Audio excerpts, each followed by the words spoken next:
back. England's here. Macedonia. Des Moines is here. Salem. Virginia. Cedar Rapids was back. Ohio. San Antonio. Pennsylvania. Cypress Island is back. Pennsylvania's back. Black River Falls. California's back. Cancun. Oh, where you reside all winter. That's what I would love to do. Can you tell me how to do it, Michelle? That would be a dream. Jamaica is here. St. Paul, Minnesota, New Mexico. Nebraska's back. Vancouver, Wales, Fresno, Colorado. Washington, D.C. is here. Utah. St. Thomas, Miami, Washington, D.C., and Malta. Philippines are here too. Awesome. All right, we all know I could chat forever. Let's get started so we stay on time. Today we're going to be talking about dealing with difficult people in the workplace. This is brought to you by Mindspring Mental Health Alliance with a special thanks to Polk County, Iowa for partnering with us and sponsoring today's webinar. So everyone's mics are muted, your cameras are off, closed captioning is available. Go to the bottom of your screen and look for that CC button. Give it a click, that'll turn captions on, click it again, and it'll turn them off. Now, the Q&A feature is on, so if you have questions, hop on in there, send them over to me. I'll check questions as we go through each section. If you ask a question that I know I'll be able to answer through a future slide, I'm going to hold off until we get there. And I'm going to save a little time at the end for questions and answers. We're going to end at about 55 minutes. Now, we do have over 700 people joining us right now, usually in the next 5 minutes or so. We get a couple hundred more. And because of that, I won't be able to answer all of the questions, but I will try to answer as many as I possibly can before we run out of time. Then for anyone that is new here, my name is Jamie. I am a licensed clinical social worker. When I'm not here doing these webinars with all of you, I am a therapist. Prior to that, I worked heavily in child welfare, working with kids and teens that had experienced some abuse or neglect, many of them being part of the foster care and adoption system. Now let's go over our frequently asked questions. This is being recorded, and everyone who registered for today's webinar will receive an email tomorrow with a link to the recording in it. Also in the email will be all of the resources we talk about today. No slides will be sent out. We do offer certificates of attendance. So everyone who registered for today's webinar and joins this live session will receive an email from certificates@mindspringhealth.org soon after the webinar ends. Complete the webinar follow-up survey that's linked in the email to receive your certificate. Certificates are not available for anyone who's only watching the recorded version of the webinar later on. And CEUs are not provided for community education webinars. All right, so what are we going to learn today? First, we're going to go over the causes of bad behavior, and then we'll learn types of difficult customers, how to de-stress. We'll go over some tips for managers, and then end with ways of managing symptoms. All right, so here is a posting from the news about local restaurant having to close early. The sign says, "We are understaffed severely, just like everywhere. My staff chooses to be here to serve you. Unfortunately, due to mistreatment towards them, I have closed for the rest of today." Now, there have been plenty of news reports about angry, aggressive customers, people attacking flight attendants, retail and restaurant staff, doctors, nurses, the list just kind of goes on. And it's the extreme incidents that are reported in the news, but across the board, there appears to be just more bad behavior. And so why are people seeming to be so much more rude now? I think a lot of people assume that after COVID ended or kind of the majority of that, ended, people would just kind of return to normal activities with big smiles, and that didn't happen. Um, and we wonder why. Well, COVID really disrupted daily routines, caused a lot of people to lose social connections, also made power imbalances more noticeable. And so, this combination of a contagious, life-threatening disease and a series of unprecedented, life-altering changes left people feeling anxious and confused. And, if they didn't believe that COVID restrictions were necessary, they felt pretty resentful. So when COVID restrictions were lifted, a lot of people thought, great, our lives finally returned to normal. But new problems like supply chain disruptions, staffing shortages, higher prices happened, and life never went back to normal. And so then there's a variety of contributing factors. Like I mentioned, that social isolation, the pandemic kind of loosened the ties between people. Kids stopped going to school, um, adults stopped going to work, people stopped gathering kind of in general. And sociologists think all of this isolation shifted the way we behave, and humans are more likely to break rules when our bonds to society are weakened. When we become disconnected from the group, we tend to prioritize our own private interests over those of others or of the public. There's also what is identified as high stress and low reward. And kind of like it says, most of us are in positions where our stress level has increased, but we are not receiving the same level of rewards or positivity. Someone who may have lost a job or a loved one or a friend, might be pushed over the edge by something that seems relatively minor. And then provocation. When someone gets angry, it's because of a combination of some sort of provocation, their mood at the time, and then how they interpret the action. Not only are people encountering more provoking incidences, staffing shortages, inflation, politics, global conflicts, racism and racial injustice, climate disasters, among a variety of others, but also their mood is worse when they're provoked. And then contagion, and not the COVID contagion. Rudeness is contagious. People are picking up on rudeness from others and just passing it on. At work, people spread their negative emotions to colleagues, bosses, clients, even if those people weren't the source of the negativity. Or they might be logging into a Zoom meeting with their overwhelmed boss or a coworker and getting yelled at. And then maybe they go to the grocery store and they're a little short or curt with the grocery cashier. And studies show that people who witness rudeness are 3 times less likely to be helpful to someone. So just witnessing someone being rude changes how we behave. Now, alcohol, drugs are contributing factors too. Excessive drinking and other drug use, deaths have increased since 2020.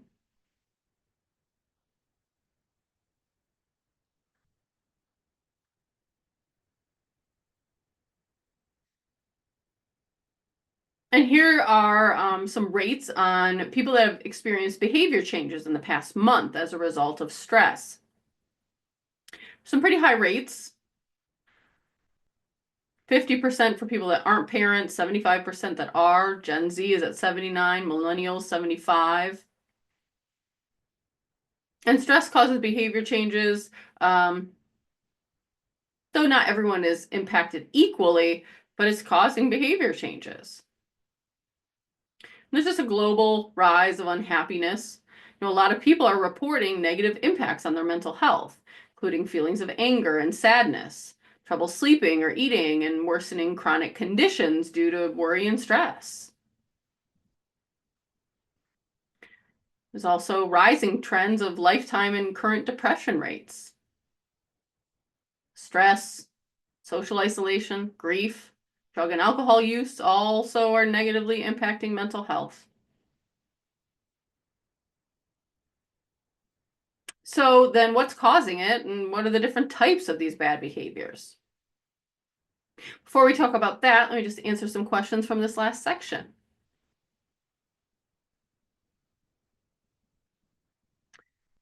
Does difficult people include people who never greet you? I guess it depends. Not everyone has to greet us. But if coworkers are ignoring us straight out, that could be some bad behavior. Did I say that witnessing rude behavior causes people to be less helpful? And it does. And why? I think because it's just kind of contagious. We start to see, what we think of as the group, right? So humans have a group mentality. And when we see the group behaving poorly, it feels easier to behave poorly ourselves. Also, when we see people behaving poorly, it just kind of feels like, well, what's the point?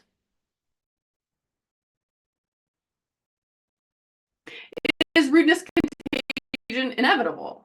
And not necessarily, right? You can choose to do something different.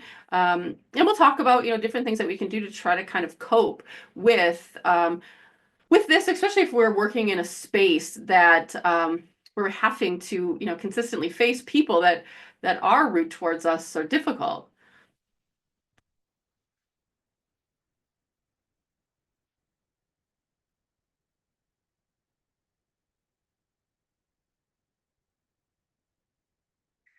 Any theories on why younger people are being more impacted by stress than older people? I think for a while, right, we kind of assumed that older people were more impacted. And I think for a long time that was the case because we looked at people that, were in their older years as being more isolated. But that's starting to kind of switch, and younger people are more isolated often. Um, their communication is usually more through, messaging, texting, video games, not one-on-one, face-to-face, in person, out in groups, where older people are more connected than ever before. And so that's why a big part of why we're seeing that switch.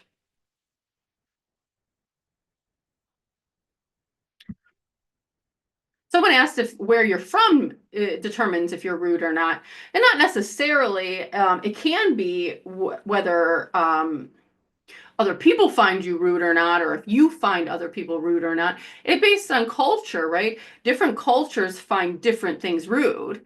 Um, and so other cultures can find you to be very rude where your culture doesn't find it rude, and vice versa.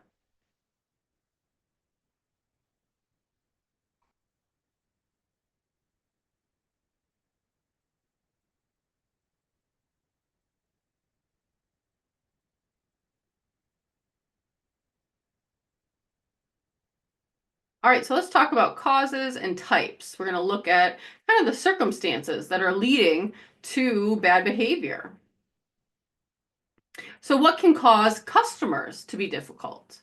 And this doesn't only have to be customers, right? It could be coworkers or just kind of people out in the world in general. But we'll talk about feeling ignored, fear, powerlessness, and then winning. So humans feel terrible when they're ignored. And so kind of the trigger or the stimulus of being ignored can then trigger regressive, kind of childish behavior, which can be, resulting in what we would consider bad behavior. Um, Fear causes more melodrama, dilemmas, and complications than all the other emotions combined. Fear is really the root of the problem most of the time. And fears include wanting something and not being heard, and feeling as though they're not deserving of being heard. Feeling of being powerless can be real or imagined, and either way, the person tends to go on the attack. The feeling of a lack in personal power kind of is a basic reason people engage in attacking others. And people who feel they have no personal power feel they have to attack others to protect themselves and to regain any lost power. When a conversation or a discussion is structured within the framework of winner or loser, conflict really is a given. The only rewards are ill feelings for whoever loses and the lack of any kind of productive accomplishments. People who are normally nice and reasonable can become difficult in these types of circumstances. Feelings of inadequacy and insecurity can trigger difficult behavior. And these feelings can be caused by a lack of social skills, a lack of self-confidence, or a lack of technical skills. However, I'm not naive. There are other people who are just simply difficult. They're loud, they're mean, they're uncooperative and unpleasant to everybody in every situation. So what are some types of difficult customers? We've got the complainer. Generally, it's a good thing that a customer gives feedback because complaints can be a source of positive and constructive feedback for the business. But a customer who complains often, especially about the pettiest of things, can be frustrating. For this type, nothing is ever good enough, and it can be almost impossible to totally satisfy them. We have the indecisives. Want to be 100% sure that they're getting the best deal, quality, price, and features before they commit. They're usually afraid of making any mistakes, and that's why they keep asking questions, comparing, and investigating. They'll exhaust your energy and time and still won't commit. Although they're often very polite, this type of customer can be very draining on productivity. We have the impatient customer. And this is the kind of customer who doesn't care about the fact that something's not available or can't be done, at this moment. They can't believe you're closed at 6 and you don't offer any additional contact after this hour. They don't respect boundaries. This customer is easy to anger and will say things like, I can't believe it. I want this solved. I want it now, or I'm going to your competitor. We've got the know-it-all customers. They believe they know everything. They can be highly critical and rude. They also tend to talk a lot and always want to dominate the conversation. And this type of customer can be especially difficult to deal with because you can't really tell what they want. And we've got the bully. They're quick to anger, they're critical, they're rude, they're arrogant. They think their needs and demands are just superior to everybody else's. They often raise their voice, complain, and may name call or use insults to try to get their way. So it's really important that we know the customer. And once you've identified which customer type you're dealing with, we can approach each encounter kind of uniquely and cater the communication method to the customer type that we're working with. So think about shifting your mindset and look at every interaction as an opportunity to build rapport. We want to stay calm and professional no matter what situation we're finding ourselves in. And sometimes customers can be verbally or physically abusive, and it's important that we talk about what to do in those types of situations.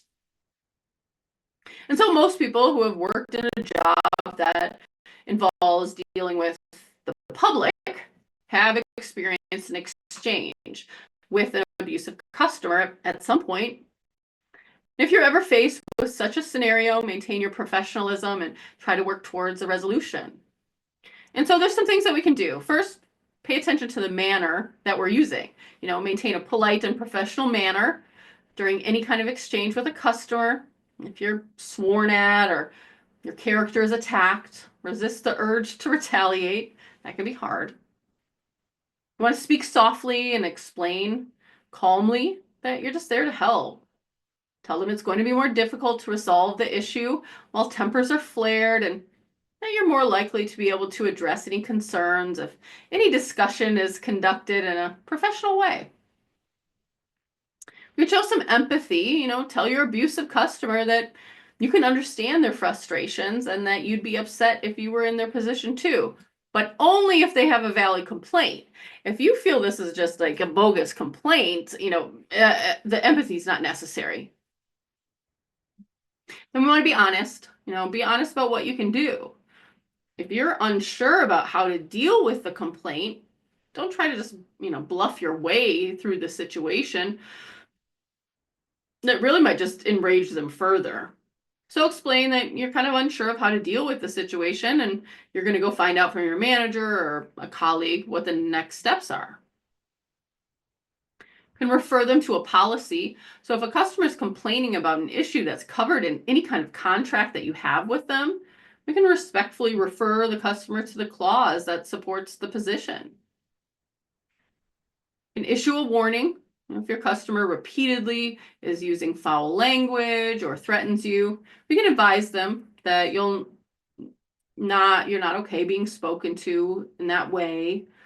Explain again that you're just there to help, but if that type of language continues, you're just going to have to terminate the call, or if you're in person, you will have to ask them to leave. Know that silence can be helpful. Now, we don't want to try to talk over or interrupt the customer. This is just going to make them angrier, so let them finish what they're saying, and if this involves a long, drawn-out rant, so be it. Remain silent for a few seconds after they have run out of the things to say, and then state your position. If the customer interrupts, tell them that you've listened carefully and would be grateful if they would extend you the same courtesy. Then give them some choices. People often become angry or violent because they feel that they've lost control of a situation. They feel someone has either done something to them or is not doing something for them. So providing choices helps them kind of regain control.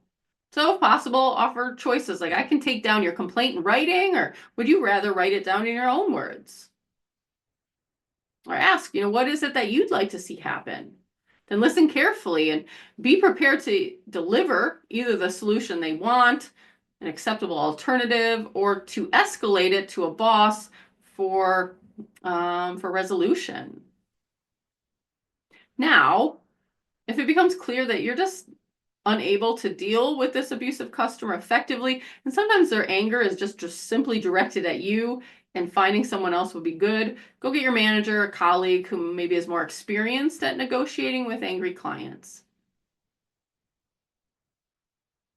Now, if someone threatens you at work, first thing to know is you can't ignore it. Your safety and your security is always more important than customer service. So know and understand your employer's policy on how to handle these situations and follow those steps. But if there is no policy, here's some helpful steps to follow. You want to keep calm. Most verbal threats really don't come to anything, but it's not to say you shouldn't take it seriously. Take them seriously, but keep your emotions in check. Disengage if possible to ensure you're out of any kind of immediate danger. And then report the incident to your supervisor, your manager, HR. If they kind of blow off your concerns, consider going over their heads if you feel your safety is at stake. It's not the best situation, but this is your physical safety. Then document on paper the details of the threat as soon as possible, and contact security if that's available, or the police if that fits the situation. All right, so next we're going to talk about dealing with difficult customers, kind of based on those different types. Before we talk about that, let me just check a few questions.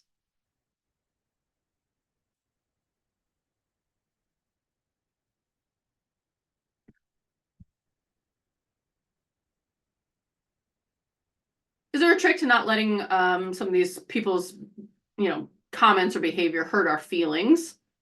It's hard not to take it personally. Of course it is. I think we have to, what we have to do is really take to consideration the source, right? If we wouldn't turn to this person for help, if we wouldn't turn to this person for advice, if it's not a trusted person, especially if it's a complete stranger, why would we trust their opinion of us? And I get it, right? None of us like to hear negative things about ourselves, but just because someone said it doesn't make it true. And so it's working on kind of our self-esteem that someone's saying something about us doesn't make it true and it doesn't change what we know to be true about ourselves. And therapy can be really helpful in building our self-esteem if it's something that we're kind of having trouble with.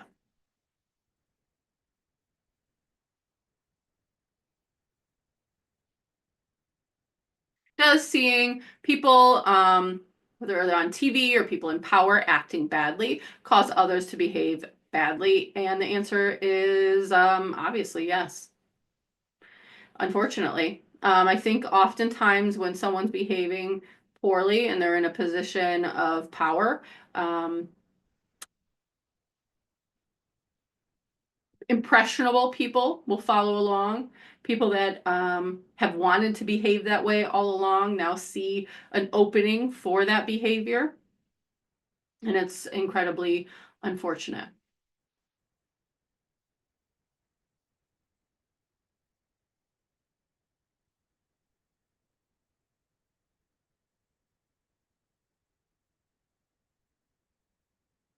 All right, so let's talk about dealing with the difficult customers. So we're back to the complainer. Though it may seem harmless, be careful with the habitual complainer because their attitudes can just kind of exhaust and stress you out.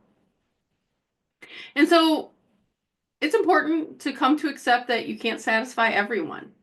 All you can do is give your very best, but this doesn't mean that you should ignore the habitual complainer. Give this person your attention, let them know you're listening. Avoid the temptation to make excuses or explain your way out of their complaints. No matter what they say, respond calmly and politely. If there are any valid complaints that you can fix, then do something about it. But we want to set boundaries. So here's an example, right? Jessica comes to your office every week. Unfortunately, it seems as if she has a new complaint each time. If the problem isn't the temperature in the building or the restroom that isn't up to her standards, it's the crowded lobby. The complaints are already irritating, but on top of that, she tends to talk for a long time, making you feel trapped and anxious about wasting time. And your natural reaction is just to start avoiding her when you see her approaching. If you avoid dealing with difficult customers and their concerns, it often creates a communication barrier leading to anger and frustration. It's important to address customer concerns directly, but it doesn't mean you have to drop everything and listen to long and repetitive criticisms. So, is to turn interactions with consistently unhappy customers into professional meetings where you can establish boundaries. And this helps you to take charge and set limits on when and how the conversations will happen. So scheduling meetings allows you to address these concerns more effectively while still managing your time and tasks effectively. So you can recognize the customer's frustrations and show that you're willing to listen. And it's important to explain that you might not be able to solve everything right away. So an example of this, it seems like you have several concerns. We're talking to Jessica. Seems like you have several concerns regarding the facility, and I appreciate your feedback. I'd like to give you the attention you deserve, but I have something else I have to take care of right now. So let me check my schedule, and we'll schedule a 30-minute meeting. That way I can listen without distractions and provide the assistance you need. Right, so we're letting her know that we're setting a boundary. We're no longer talking about this anytime she wishes, and we'll set up meetings for it. What you may find is that they never follow through with setting up the meeting. Oftentimes, the complainer may not actually want a resolution. They may just genuinely want someone to listen, some attention. But what we're doing is setting the boundary, and maybe they do. They do want to be listened to, and so now they can only speak about these things in these meetings.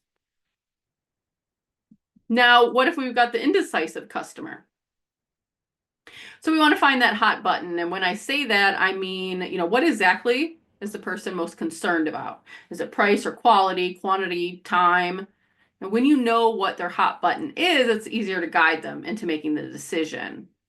And so another way to move indecisive people towards a decision is to kind of sweeten the deal. Offer a price or bulk discount, a free taster, or a money back guarantee. Better still, you can introduce some urgency to help them make a decision. Either way, you need to be strict with this type of customer. If not, they're just going to eat up your time and energy and leave you feeling pretty exhausted. And so here's how we set that boundary. You've shared with Ellen all of her options and she can't make a decision. An hour and a half has been spent on this and you're just feeling exhausted. Being indecisive often stems from a lack of self-confidence and a fear of making a wrong choice. So let her know that it's your responsibility to help her find the solution. Say something like, I understand that the decision feels overwhelming. I'm here to help. But if you're not ready to decide now, we can schedule another meeting. I have an appointment in 20 minutes. So we're setting that boundary. We can't do this all day. So we're just reiterating our role. We're reassuring them that we're experts in this, and then stick to that time limitation. Then walk them out. Then the impatient customer. All customers deserve, a prompt response regardless of how difficult they are, but you can't always just, bump a customer to the front of the line because they lost their patience. So do your best to explain why things aren't moving as quickly as they may like and assure them that you appreciate their patience. Do your best to serve them as quickly as possible. If possible, maybe you refer them to one of your less busy colleagues who can give them more timely assistance. But we do need to watch that. If this is kind of a person that would be a repeat customer, if we're doing that, we may be teaching them that if they're impatient, if they complain, they'll just get what they want, and we don't want to teach people to behave poorly. So Jake often calls at 4:55 and expects your undivided attention for an hour, despite knowing the office closes at 5. You've stopped taking his calls and come into the office the next morning to an angry voicemail. So setting clear working hours will make things more obvious to your customers and eliminate a lot of stress. But again, avoiding difficult customers without addressing their concern directly can negatively impact the communication. And so the best way to handle this is to set the boundary from the beginning. And when you take on a new client, have an initial discussion about what they can expect, including hours of operation. Transparency is critical at the beginning as it sets the tone. Our hours are from 9 to 5, and we really value work-life balance here. All employees end their day at 5, so late day calls or emails will be addressed the next day. Now, lots of us didn't do that from the beginning, so we start it now. Right? Hey, just want to let you know that we're really starting to implement that work-life balance policy, and then you just say the exact same thing. Maybe it is creating a simple contract, right? So I'm just letting you know these are some changes or adjustments we're making, even though it may not be an adjustment. And here's what's going on. And we're showing them exactly what it is and when they can expect to have their calls or emails answered, and both of us are signing it. What do we do with the know-it-all? Well, a little ego massage doesn't hurt in this situation. Compliment their knowledge of the product or service and give them a good amount of attention. Make sure your compliments are sincere, though. Never argue with this type of customer, as it will most likely be an extended argument. And worse still, you may hurt their ego. So instead, if you need to correct them and provide some facts and information, you can use a line like, I hear what you're saying. My thoughts on the product is, and make your own point. As long as the know-it-all feels they got their attention, they leave with their ego intact, this person could become a really pretty loyal customer. So you're in a meeting with Steve. You feel yourself getting frustrated and angry with his know-it-all responses. Feels like Steve is trying to challenge your authority. Do your best to try to stay calm, and you can be courteous. It isn't that he doesn't trust you, it's more likely he is confusing opinion for fact. So we can compliment Steve's knowledge and present him with facts instead of challenging him. If you're challenging, Steve will stand his ground and really argue the point. And so we can say something like, Steve, I'm really impressed by how much you know about this product. I've never had a customer do so much research. And you're right, there have been some recalls in the industry. And I wanted to be prepared for our meeting, so I found these statistics on how safe our product is. Now, you can't always win with a know-it-all. If the customer tells you that you're wrong, despite providing facts, you might need to reevaluate the situation. Do they even really want this product? Are they beginning to take up time and attention that could be reserved for another customer? At this point, you can let them know that you can tell they just aren't ready to make a decision, and that's not a problem. Let them know that you're happy to answer their questions when they've had time to consider if the product will really even suit their needs. How do we handle the bully? Calmly, confidently, and then we're apologizing. It doesn't really matter whether you're right or wrong. Bullies don't care about your explanations. So once you have apologized, ask them exactly how you can help. We don't want to get into a shouting match or try to match their aggression. Respond politely to them without raising your voice, and do your best not to take their insults or criticism personally. It's not even about you. Try to show empathy, understand why they're frustrated, and wait for them to regain composure. And when their anger has subsided, take the opportunity to apologize and offer a solution. So how do we set that boundary? Dan came in to dispute a bill. He's pushed his way in front of other customers and is making a scene. He started to raise his voice and is telling you how stupid you are. Now, as difficult as this can be, we're going to do our best to stay calm and ask Dan to speak with you away from other customers. Now, we still want to be in a space where we're safe if the behavior escalates. So we're not going into, a back corner where no one can see us. But getting it kind of away from everyone else so there isn't an audience can be helpful. Now, whether the bill is correct or not, just start by apologizing and asking how we can help. I'm sorry for the trouble. How can I help today? And we can take a look, right? I've looked over the bill again and it is correct. But I know an unexpected bill can be really frustrating. If it helps, I can set up a payment plan for you to make this more manageable. Now, if the behavior is just getting worse, you can say, I understand why you're upset. Let's try to steer this conversation towards a productive solution. Shouting and by the time you succeed in winning over the customer, you'll naturally be exhausted and stressed, and it's important for your own health as well as the customer relations that you learn how to de-stress after setting a boundary with any of these types of customers. So before we talk about how to de-stress, let me just check a few questions.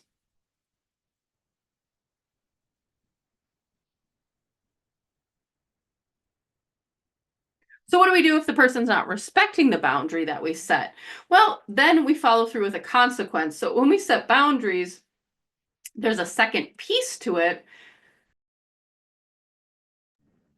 and that's a consequence. So for the bully, consequences having to call security. For the complainer, right? We can set up a meeting. They don't want the meeting. Sorry, I can't stand here and talk to you about it, and we walk away. Right, so it's determining what the consequence of not respecting that boundary is. And it could be ending the meeting, ending the conversation over the phone, but it's following through, and it's your responsibility to follow through with that. Because it'd be great if everyone just respected our boundaries, but that's usually just not how it works.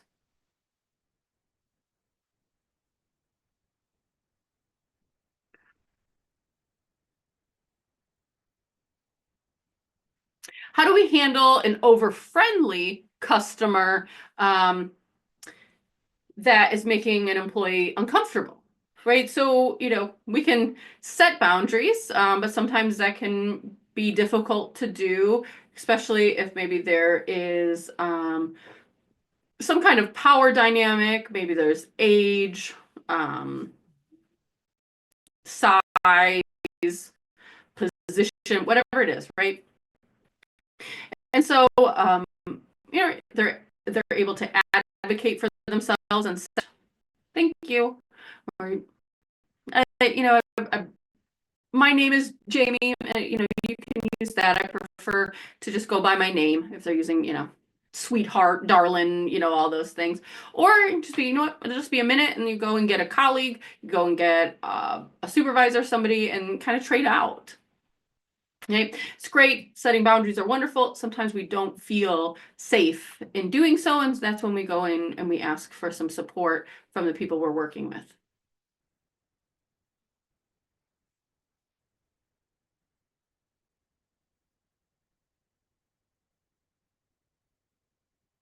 Now, what if it's somebody that you are working with that is calling you names? And that can be different. And here's the thing, if you work somewhere where the policy is no tolerance for any kind of name calling, raising a voice, awesome, get them out of there. A lot of us don't work somewhere like that. And so while many of you in the Q&A don't like the advice for, apologizing to a bully, you don't have to use it. But a lot of us don't work somewhere where we're allowed to just yell back at a bully and kick them out.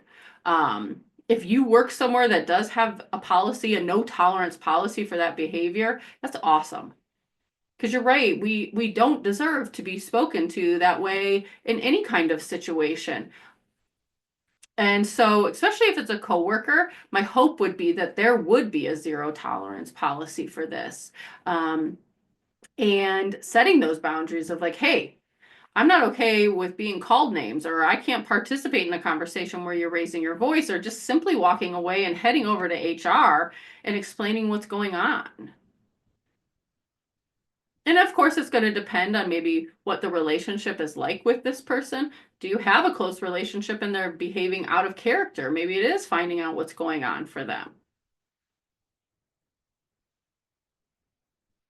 All right, so let's talk about how to de-stress. So right after any kind of encounter with a difficult customer, there are some things that we could do to kind of work through what took place.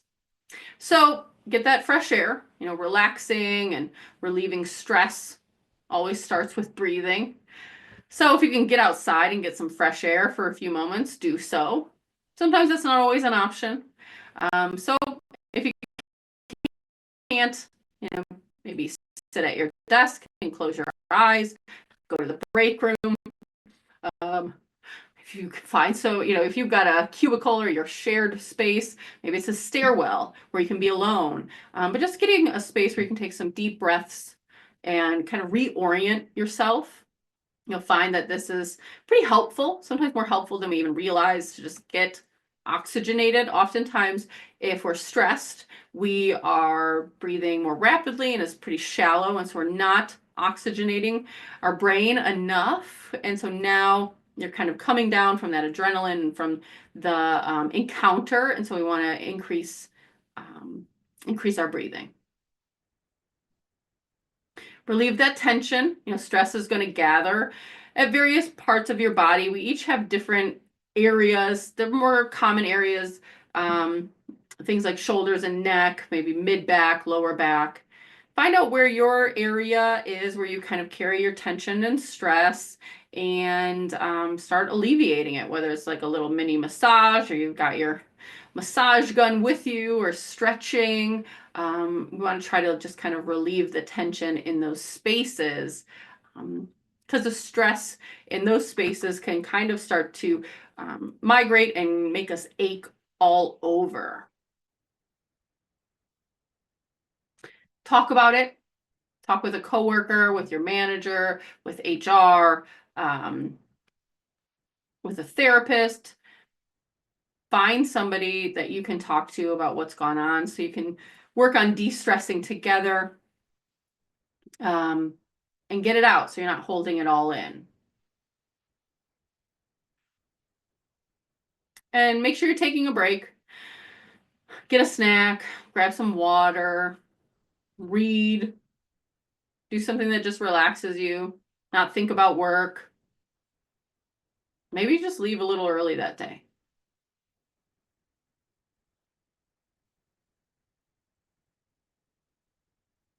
All right, so how do we offer support for someone that has gone through this and then manage stress? Before we talk about that, let's answer some more questions.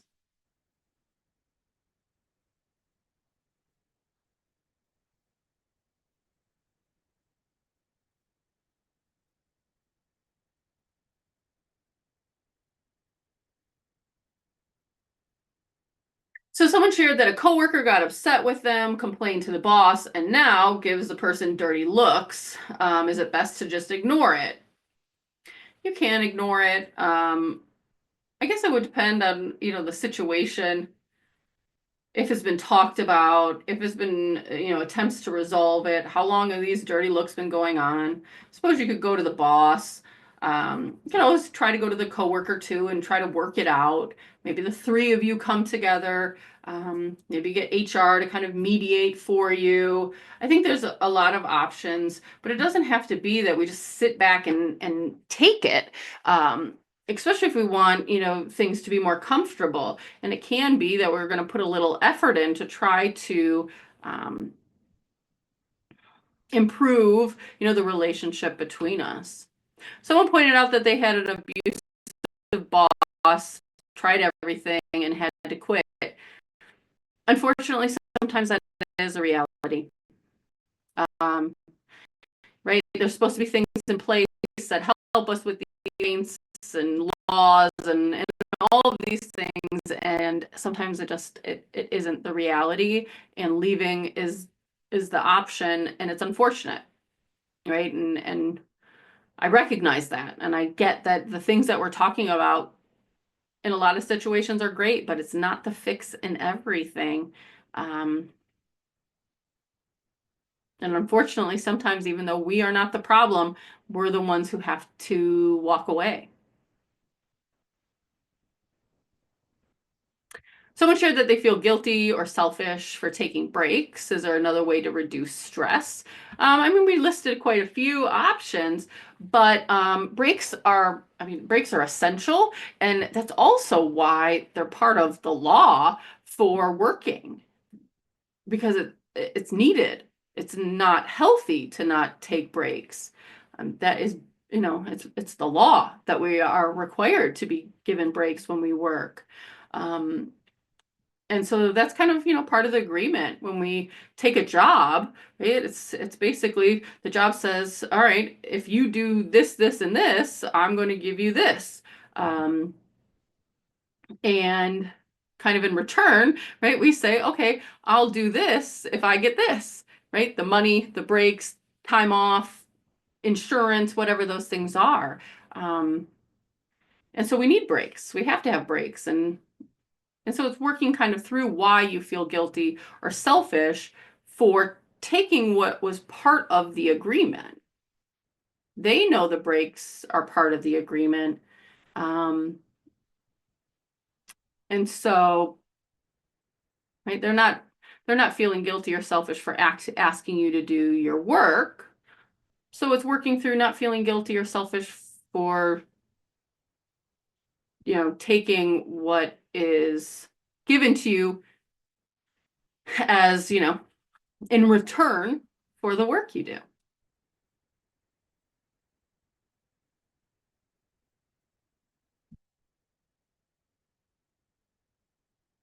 All right, so let's talk about support and managing stress. So let's track those stressors, journal it. If we know what stresses us most, we can start to make changes. And so we record, what's going on throughout the week. What made us most stressed? What does our stress look like? Do we stop eating? Do we not drink enough water? Are we not sleeping well, right? We're trying to see through this daily log what it really looks like. Then we know what changes to make. Some obvious changes to make, no matter what the logging is looking like, is to improve our diet, get more physical activity, improve our sleep, right? So we want to eat healthy foods regularly. We need physical activity in our life every single day. It doesn't have to be the gym. It could be things you enjoy. 7 to 9 hours of sleep, quality sleep. And then doing things that are fun, that you enjoy, that, bring pleasure to your life. Those things make a huge difference. So we need to make sure those are the priorities in our life. And then we keep setting those boundaries, right? 4 hours a day. But we need to have work-life boundaries for ourselves, right? So maybe we make a rule that we don't check email from home, or we don't answer our phones during dinner. Many people do have different preferences when it comes to how much they blend work and home life. And so creating some clear boundaries between these realms can reduce a lot of that work-life conflict and stress. Make sure you're taking time off, taking those little breaks, but also taking the big breaks. Part of this agreement, I work, and in return, I get some things, paid time off. So use it. Don't let it go to waste. Take it to relax, to unwind, maybe go on a vacation, maybe not, stay home. Just enjoy time away. Turn things off. Don't check your email while you're on paid time off, because if you're checking your email, you're working, and that's not paid time off, that's working. Get away from screens, unplug things. And then literal disconnect, right? Unplug it from the wall, but disconnect yourself from the work, physically and mentally. Learn to relax. This is a skill, and lots of us don't know it. And you can learn it on your own, but you can also go to therapy and learn it. But practice meditation, and there's apps that can help you with that. Learn deep breathing exercises. Practice mindfulness, which is really just kind of about focusing on the present and not being so anxious about the future or depressed about the past. These kind of things can make a really big difference. Lots of us just don't know how to genuinely relax. Talk with your manager, have an open conversation. Employee health is really linked to the productivity within the organization or within the business, and having employees be healthy makes a huge difference. So have open conversations. This isn't about laying out all your complaints at the job, at work. And so find out, are there any employer-sponsored wellness resources like EAP, Employee Assistance Program, where you can get free therapy? You can also learn what's expected of you. Not knowing what's expected of you can lead to burnout. Find the resources that are available. What are things that you could receive or do that would enrich your job? Make it feel more meaningful. You can also make changes to the physical space if you're uncomfortable in it. And then get support. Want to accept help from friends, family members to manage our stress. The employer might also have stress management resources, which could include that EAP that I mentioned, Employee Assistance Program, or through your mental health, your insurance, right? Going to therapy. There's lots of options. Take advantage of it. All right, let's check a couple more questions.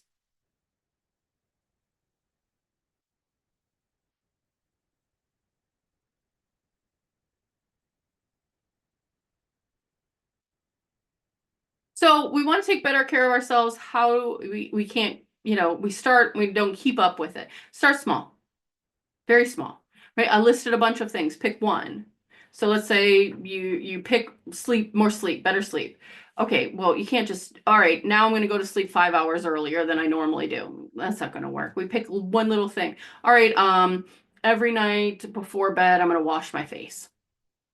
Or I'm going to go to sleep 10 minutes earlier, right? We're starting little steps, and we're making changes. And then once that holds, then we add the next thing and the next thing. Once we've now made some big change for our sleep and it's improved, we go to the next thing, physical activity, right?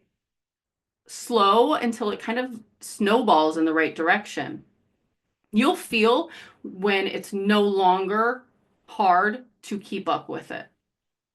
when it just kind of becomes natural. When, if we're talking about sleep, when instead of laying on the couch and falling asleep until 3 in the morning, you start to feel sleepy and you automatically get up and go wash your face and then do the routine and then go into your bedroom. Right? Now you know that this isn't something that you have to be actively trying at. It's naturally happening, and now you're ready to start the next thing. Now here's some additional reading for you.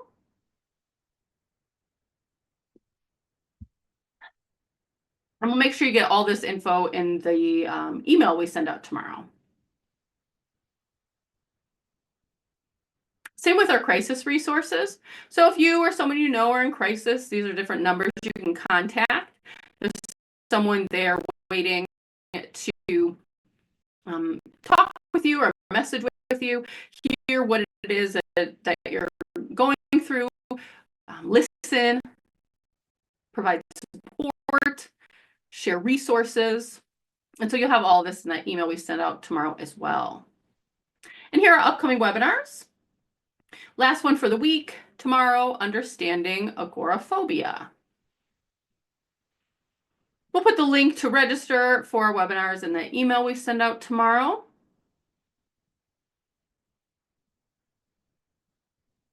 Take a look at these webinars. While you do that, I think we've got time for maybe one more question.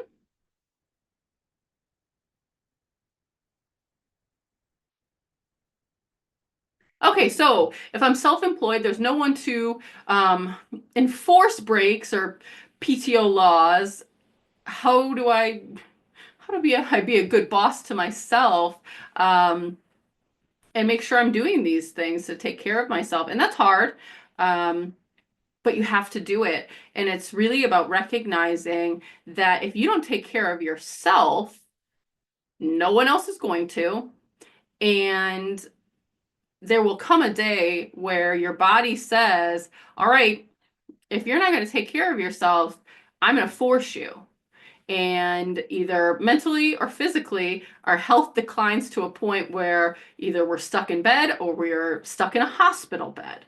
And if you are self-employed and there's nobody else, no one's running that business. So I get it, right? I work for myself too. And sometimes it's hard because there is no paid time off. There's no money coming in if you take a day off, but there's not going to be any money coming in if you're in a hospital bed for weeks at a time, and there may be no business to come back to.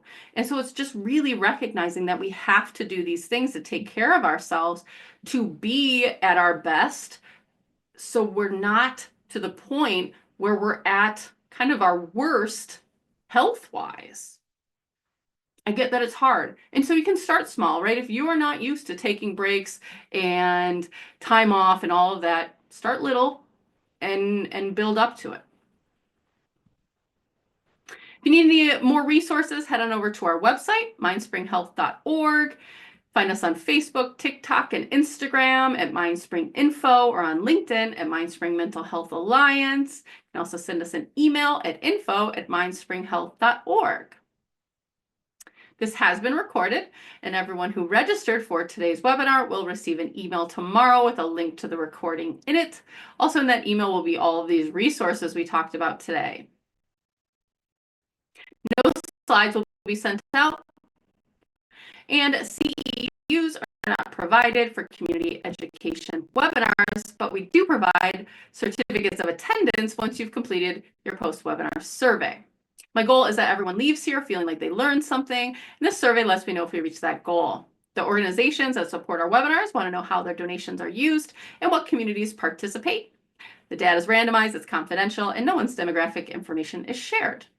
So everyone who registered for today's webinar and joined us during the live session will receive an email from certificates@mindspringhealth.org soon after the webinar ends. Complete the survey within 48 hours to receive your certificate.